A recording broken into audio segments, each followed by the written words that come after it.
Hello everyone, and welcome to my complete Wintertodt Solo guide. I will cover everything to do with soloing in this guide, so please use the content timestamps to skip to what you need or enjoy the whole guide for the complete experience. There are two requirements for Wintertodt. These are 50 firemaking and the completion of the druidic ritual quests to unlock herb lore. The suggested unlocks for Wintertodt Solos are as follows. 50 plus agility. Although 60 agility is required for the shortcut, is not required for soloing, and 50 is more than enough to complete solo kills. Warm clothing. 4 pieces of warm clothing are required to minimise the effects of the Wintertodt cold. Please see the description for a link to all the warm clothing items in the game. Steel axe or better. Cutting broomer roots with a steel axe performs the same as a dragon axe, but iron and bronze are worse. Low hit points. The higher your hit points are, the more damage Todd can deliver, especially during solos as there's only one brazier lit. Again, please see the description for a link to the damage calculator. I did 200ml XP at 15 hit points, so I was only hit once. Food dependent on your level. For low levels, cakes are the best option. For Ultimate Iron Men, the fish you receive from drops are easiest to use. Higher levels, especially mains, should use Saradome and Brews as they heal the most, as you will take higher damage. Inventory setups differ depending on hit points and account type. Low level Iron Men and mains should use 6 to 8 cakes, a knife, a hammer and tinderbox.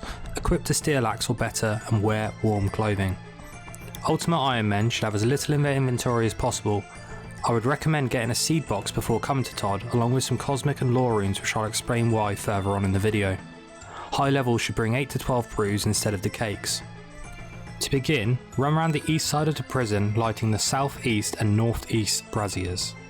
If you have 60 agility, jump over the shortcut. If you don't, run back down and round. Light the northwest brazier and then collect 4 broomer herbs before lighting the southwest brazier and returning to the start point. Collect 4 vials and mix them with the herbs to create rejuvenation potions. The next stage is to get Wintertodt to below 20% energy. The best way to do this is to keep relighting all the braziers as they go out. Personally, I find keeping the 2 south braziers lit is the best method to conserve run energy, and you can gain more points than burning sticks instead of running. If one of the pyromancers is injured, you will have to use a dose of the rejuvenation potion on him before relighting. If the brazier is broke, you can fix it by clicking on it. The XP you receive is 4 times your construction level for doing this. You will only get the XP if you have a house, so if you don't have a house yet, it's highly recommended to go and get one right now. If at any point you run low on potions, you can collect more herbs and vials to create more. It is advised to replenish your stock when you go down to your last full pot. Once Wintertodt is below 20% energy, damage regularity is reduced massively, meaning you will take a lot less damage over time as the random unavoidable damage is less frequent. From this point, stick to 1 brazier and start the grind to 13,500 points. Fletching is advised for soloing as you gain points a lot faster, meaning games will be shorter. Soloing from 50 to 99 firemaking will get you around 70 fletching and 70 construction, so this method is much more time efficient than Wintertodt world team kills.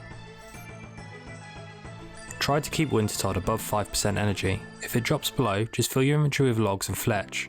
Then wait and relight once Todd is at 6% energy. Once you reach 13,500 points, you will need to finish the kill. To do this, run between the 2 south braziers and keep relighting until eventually Todd hits 0%. You will receive your max supply crate with 28 rewards. There are 3 different types of damage in Wintertodt: random unavoidable damage, falling snow damage, and brazier damage. The first type of damage is unavoidable, and this is the only type of damage you cannot avoid. The damage is scaled on your firemaking level, hit points level, number of braziers lit, and the amount of warm clothing you are wearing. The calculator in the description can help you with the combinations. For 200ml firemaking, I started with 15 HP, 50 firemaking, and had 1 brazier lit whilst wearing 4 pieces of warm clothing. I could only ever be hit once by this type of damage. Falling snow damage has a damage delay from the animation, which gives you plenty of time to dodge it. The damage you receive is roughly the same as the random unavoidable damage if you don't notice. The final type of damage is brazier damage. This damage is more substantial than the other 2 types, but it also has a delay. Once you see the snowstorm above the brazier, take a step back and you'll avoid all damage as it breaks. This is a method I formulated myself, so if anything is inefficient, please leave a comment and I'll create a guide straight away. There will be an annotation on screen if I have needed to do this. To fill the looting bag effectively, if you don't have a house with teleports, this is the method I use. You will require 25 magic, 22 crafting, lore runes, cosmic runes and fire runes. I'll use a tome. I would advise using a fire staff or a rune stack until you get the tome drop too. To begin, home teleport to Lumbridge. Go to the magic combat tutor and claim the 3 runes. Drop the mine runes and teleport to Varrock. If you're on your last games necklace charge, run west, go down the stairs in the west bank and telegrab the gold bar. Head east to the Varrock magic store and buy a water rune for the games necklace enchant, and then head north to the Wildy crossing. Once at the wilderness, open the supply crate outside of the wilderness and then proceed to fill the loot bag with what you want to keep and leave the rest on the floor. Once done, use the minigame teleport to Clan Wars. Run to the crafting shop in Alcarid and buy a necklace mould and chisel. Run west to the gem trader and either buy an uncut or cut sapphire depending on stock. You may need to hop worlds a couple of times to find stock in a world. Head south to the furnace and make a sapphire necklace, enchant it and teleport back to Wintertodt to begin the next run. I recommend keeping the noted fish drops to use as food for Ultimate Iron Men. If you don't need to replace the games necklace, the collection of supplies is not needed and you can just teleport to Varrock to fill the bag and teleport straight back to Wintertodt. Thank you for watching my guide. I hope it helps everyone on the grind to either 99 or 200 mil fire making. Any further questions, do not hesitate to ask, I'll be more than happy to answer them.